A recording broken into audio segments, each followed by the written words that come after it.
আমি এই মুহূর্তে দাঁড়িয়ে আছি কুষ্টিয়ার কুমারখালী উপজেলার অর্থাৎ কুমারখালী যে পৌরসভা সেই পৌরসভার ১ নম্বর ওয়ার্ড এবং আমার ডান হাতে ৫ নম্বর ওয়ার্ড আর এই ৫ নম্বর ওয়ার্ডের মাঝখানে যে সড়ক সেই সড়কের উপরে আমি দাঁড়িয়ে আছি।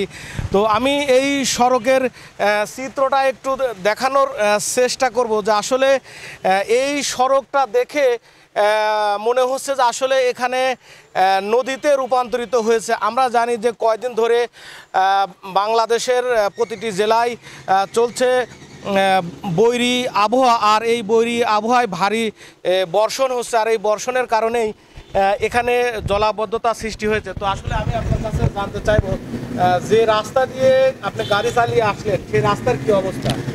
এই রাস্তা প্রত্যেক বছরেই এইরকম পানিতে মনে করেন এখানে চলার জন্য সমস্যা হয়। হাসপাতালের একটা রুগী নিয়ে যাওয়া, তারপরে রাস্তার অবস্থা বেহাল অবস্থা। এখানে তো কোনো উন্নয়নের কোনো কাজও হয় না। আজ থেকে দীর্ঘ প্রায় 10 বছর মতো দেখতেছি এই জায়গায় পানি জমে আম্মা প্রত্যেক বছর। আসলে এই যে এই পানি নিষ্কাশন করতে হলে সব থেকে এখানে জরুরি কোনটা, কি তৈরি করা উচিত? একটা ভালো মানের ড্রেন করতে হবে, যেটা পানিটা নদীতে দেওয়া যায় আমার মতে। আপনাকে তো আসলে আমি আর একজনের কাছে জানার চেষ্টা করব, তো যে রাস্তা দিয়ে আপনি গাড়িটা চালিয়ে আসলেন সেই রাস্তার অবস্থাটা কি? এই রাস্তার অবস্থা তো খুবই খারাপ, দেখতে পাচ্ছেন আপনারা, খুব পানি বাইতে রয়েছে। এতে হচ্ছে আমাদের তো অনেক সমস্যা হয়, বুঝেছেন। এখন এই পাইপ দিয়ে ড্রেন করে যদি হচ্ছে ভালো একটা বড় করে একটা ড্রেন করলে পরে হচ্ছে পানিটা নদীতে ফেলালে পরে আমাদের সুবিধা হয়, কারণ এই যারা সব সময়ের জন্য এরকম পানি বাইতেই থাকে। কত বছর ধরে এই জলাবদ্ধতা দেখছেন? এটা তো আমি তো মনে করেন আজ থেকে হচ্ছে 1-1.5 বছর দেখতেছি এরকম পানি জমাট হয়ে রয়েছে। ধন্যবাদ আপনাকে। তো আমি একজন চিকিৎসকের সাথে কথা বলার চেষ্টা করব, যিনি আসলে এই কুমারখালী উপজেলা স্বাস্থ্য কমপ্লেক্সের চিকিৎসক হিসেবে দায়িত্ব পালন করছেন। আসলে আপনার হাসপাতালের পিছনে এই যে জলাবদ্ধতা, আসলে এটা দূরীকরণ করতে হলে কি করণীয়? আসলে ড্রেনেজ ব্যবস্থা উন্নতকরণ করতে হবে। ড্রেনেজ ব্যবস্থা আমাদের এই পাশটা আজ দীর্ঘ আমি 17 বছর দেখছি আর কি, সামান্য বৃষ্টি হলে হাঁটু পানি, এবং এজন্য রোগীর ভোগান্তি, জনগণেরও ভোগান্তি। এই পাশে যে ড্রেনটা আছে এই ড্রেনটার যাওয়ার কোনো পথ নেই। এই পাশে একটা যে পুকুর আছে পুকুরটা বন্ধ করা আর কি।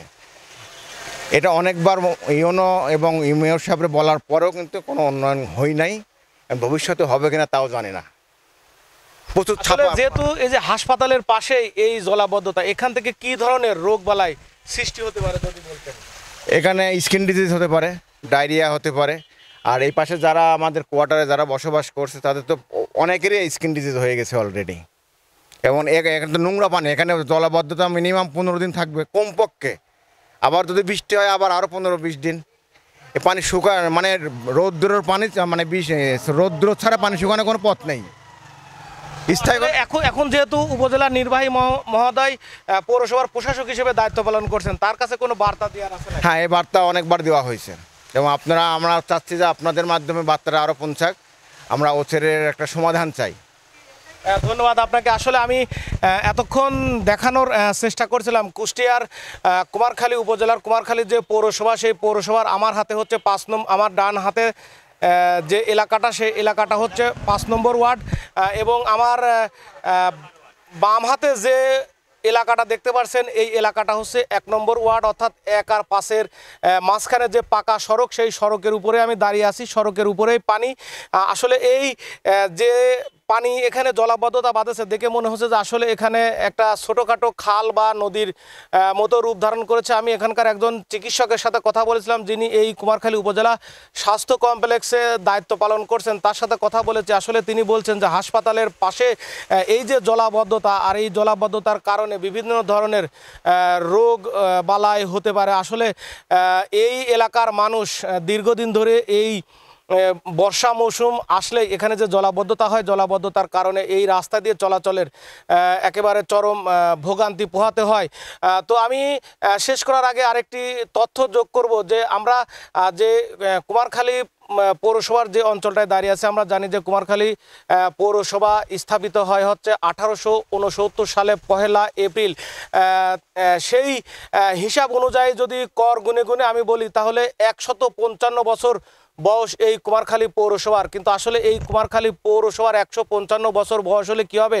এই কুমারখালী পৌরসভার যে পুরো এলাকা, সেই এলাকায় আসলে এখনও কোনো ড্রেনেজ ব্যবস্থা হয়নি। এই 1 নম্বর 5 নম্বর ওয়ার্ডের মতো এই কুমারখালী পৌরসভার প্রতিটি এলাকা ঘুরলে দেখা যাবে এরকম প্রতিটি এলাকাতেই জলাবদ্ধতা সৃষ্টি হয়েছে। আমরা জানি যে এখন বাংলাদেশে বর্ষা মৌসুম চলছে, যে কোনো মুহূর্তে ভারী বর্ষণ হবে, আর একটু ভারী বর্ষণ হলেই এইসব অঞ্চল আসলে পানিতে ডুবে যায়। আমরা জানি যে কুমারখালী পৌরসভায় যে সকল ব্যক্তিরা মেয়র হিসেবে দায়িত্ব পালন করেছেন, আসলে তারা আমার মনে হয় যে এই সব অঞ্চল দিয়ে কখনো পায়ে হেঁটে যাননি। যদি এই বর্ষা মৌসুমে এই সব অঞ্চল দিয়ে পায়ে হেঁটে যেতেন, তাহলে এই সকল মানুষের দুঃখ, দুর্দশা এবং যে জনদুর্ভোগ, সেগুলো আসলে অবশ্যই আমলে বা নজরে নিতেন। তারা আসলে সবসময় নিজেদের আখের গোছানোয় ব্যস্ত ছিল। তো এই ছিল আমার কাছে কুমারখালী পৌরসভার যে জলাবদ্ধতা, সেই জলাবদ্ধতার সর্বশেষ তথ্য।